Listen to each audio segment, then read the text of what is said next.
Hi, my name's Lee Dunstall. I work here at East Sussex College Group. I'm one of the plumbing lecturers. My role here at the college is to deliver level 1, 2 and 3. With the plumbing qualification, you have to do 50% theory, 50% practical. So within the theory side, you will have to learn about health and safety, the science of plumbing, cold water, hot water, central heating, sanitation. And then there'll be exams with those or during those sessions.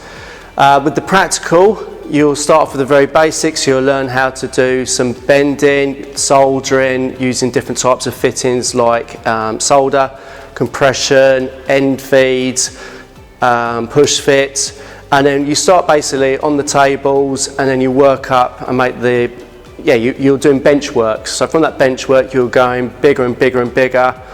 So at level 1, it's mainly bench work with a few connections up to basins and toilets. At level 2, you start again on the bench. You learn how to do plastic, copper, low carbon steel.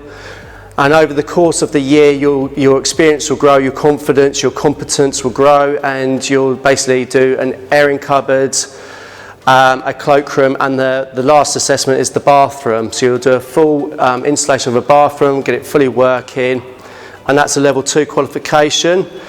And then the last one is a level 3 qualification. So level 3 is equivalent to an A level. You're becoming your own boss. So we sort of like stand back as lecturers, and you design your own system, you work out the size of the radiators, the pipe sizing, and then you actually install it. So it's down to you. So basically level 1, we're holding your hand. Level 2, we're holding your hand and guiding you. Level 3, we're letting you get on with it, design it.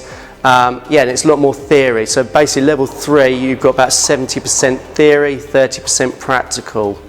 So thank you for watching. It's been a pleasure to pass on my experience. If there's any questions about the course, please email the college or myself. Have a great day.